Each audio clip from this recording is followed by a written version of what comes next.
In diesem Video wollen wir uns einmal anschauen, wie man mit MQL4 ein Objekt programmieren kann. In diesem Fall ist das hier ein Cell-Button. Also lassen Sie uns einmal schauen, wie man so etwas im Meta-Editor programmiert. Um das zu tun, klicken Sie bitte hier oben auf dieses kleine Symbol oder drücken Sie die F4-Taste. Das ruft dann hier den Meta-Editor auf und hier klicken wir auf Datei, Neue Datei, Expert Advisor aus Vorlage, Weiter. Ich vergebe hier den Namen Simpler Cell Button, klicke auf Weiter, Weiter und Fertigstellen. Jetzt kann alles oberhalb dieser OnTick-Funktion hier gelöscht werden. Und auch die 2 Kommentarzeilen werden entfernt. Wir starten damit, dass wir in der Funktion OnTick ein Objekt erstellen. Das übernimmt die Funktion ObjectCreate. Und wenn man die einmal markiert und die F1-Taste drückt, dann sehen wir hier, dass das Objekt eine ganze Menge an Parametern verarbeiten kann. Wenn wir hier einmal klicken, dann werden wir zu dieser Liste hier geführt, die zeigt uns, dass es jede Menge unterschiedliche Objekte gibt, die wir erstellen könnten. Je nach Objekttyp sind die Eigenschaften ganz unterschiedlich. Wir möchten in diesem Fall einen Button erstellen. Der wird dann in dem Fenster mit den Kerzen dargestellt. Der erste Parameter ist für das aktuelle Währungspaar auf dem Chart. Der zweite Parameter steht für den Objektnamen. In diesem Fall möchten wir das Objekt gerne CellButton nennen. Parameter Nummer 3 steht für den Objekttyp. Wir verwenden hier obj-Button. Parameter 4 steht für das Fenster, in dem der Button dargestellt werden soll. Bei uns ist es das Hauptfenster mit den Kerzen. Wenn Sie Oszillatoren verwenden, dann kennen Sie das vielleicht, dass unterhalb der Kerzen ein zweites Fenster für den Oszillator angezeigt wird. Der nächste Parameter steht für einen Datumswert und der letzte Parameter für einen Preis. Das macht bei unserem Button keinen Sinn, denn der soll immer an der gleichen Stelle dargestellt werden. Aber wenn wir beispielsweise eine Linie für die höchste Kerze auf dem Chart zeichnen, dann müsste man diese Linie ja bewegen. Und dann würde man diese Parameter hier dafür nutzen. Das Objekt ist soweit schon fertig. Wir möchten aber gerne noch einige Eigenschaften setzen. Dazu nutzen wir hier Objekt-Set-Integer für das aktuelle Währungspaar auf dem Chart und das Objekt mit dem Namen CellButton. Die Eigenschaft, die ich verändern möchte, heißt hier Object-Property-X-Distance und ich setze sie auf 200 Pixel. Weiter geht es mit der Objektbreite. Auch hier Objekt-Set-Integer für das aktuelle Währungspaar auf dem Chart und das Objekt mit dem Namen CellButton. Diesmal möchten wir die Eigenschaft Object-Property-X-Size verändern. Auch hier setzen wir 200 Pixel ein. Weiter geht es mit dieser Eigenschaft. Die heißt Object-Property-Y-Distance. Da handelt es sich dann um die vertikale Distanz. Und auch hier nutzen wir 200 Pixel. Und für die Objekthöhe sieht das ziemlich ähnlich aus. Hier heißt die Eigenschaft Object-Property-Y-Size. Und für die Buttonhöhe reichen uns 50 Pixel. Mit der Eigenschaft Object-Property-Corner können wir festlegen, in welcher Ecke unser Objekt dargestellt werden soll. Ich habe mich hier für Ecke 3 entschieden. Und im letzten Schritt nutzen wir diesmal Object-Set-String, um einen Textwert zu ändern. Der heißt Object-Property-Text. Und wir möchten gerne den Text für unseren Button auf Cell ändern. Soweit ist unser Objekt jetzt fertig. Irgendwo habe ich hier eine Klammer verloren.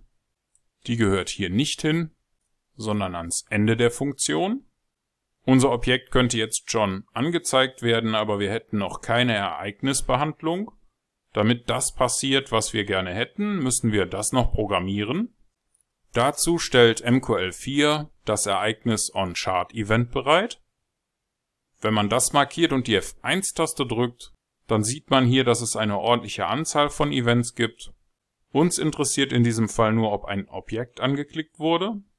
Das stellt man über den ChartEvent-Objekt-Click fest. In MQL4 geht das so: Wir prüfen, ob die ID, also der erste Parameter der Funktion, den Wert ChartEvent-Object-Click hat. Der erste Parameter dieser Funktion ist immer das Ereignis. Die anderen Parameter können unterschiedliche Werte übergeben. Uns wird dieser Wert jetzt gleich interessieren, denn der enthält den Objektnamen. Darum prüfen wir jetzt hier, ob sparam den Wert cellButton hat, denn das ist der Wert für den Namen unseres Objektes. Und wenn das zutrifft, dann geben wir hier mit dem Command-Befehl den Namen des Parameters und den Text wurde angeklickt auf dem Chart aus. Im Idealfall sollte dann da stehen cellButton wurde angeklickt. Und danach nutzen wir den Order-Send-Befehl, um eine Cell-Position für 10 Microlot zu eröffnen. Zum Schluss machen wir hier unten noch die Schleife und die Funktion zu und das war's soweit.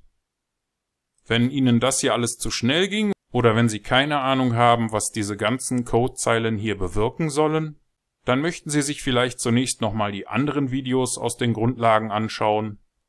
Vielleicht ist aber auch der Premium-Kurs auf unserer Webseite interessant für Sie. Das hier war wieder ein Vorschlag von einem Premium-Kurs-Mitglied. Und wenn Sie bereits Mitglied im Premium-Kurs sind und eine Idee für so ein Video haben, dann schicken Sie mir doch einfach ein E-Mail. Jetzt im Moment klicken wir mal hier oben auf diesen Kompilieren-Button oder drücken die F7-Taste. Das hat bei mir ohne Fehler funktioniert und wenn das bei Ihnen auch so ist, dann können Sie jetzt hier rechts oben klicken oder die F4-Taste drücken, um in den MetaTrader zurückzukehren. Und im MetaTrader brauchen wir jetzt ein leeres Chart auf einem Demokonto. Ich nutze hier ein MetaQuotes Demokonto. Das wird auch direkt mitgeliefert, wenn Sie den MetaTrader installieren. Der Hintergrund ist, dass wir im Strategietester die Ereignisbehandlung für einen gedrückten Button nicht richtig prüfen können. Darum müssen wir das jetzt hier auf dem Demokonto machen und da eine Position eröffnet wird, nutze ich deswegen kein Live-Konto. Falls Sie kein Demokonto haben, können Sie hier mit einem rechten Mausklick auch ein Konto eröffnen. Das geht innerhalb vom MetaTrader für solche MetaQuotes Demokonten.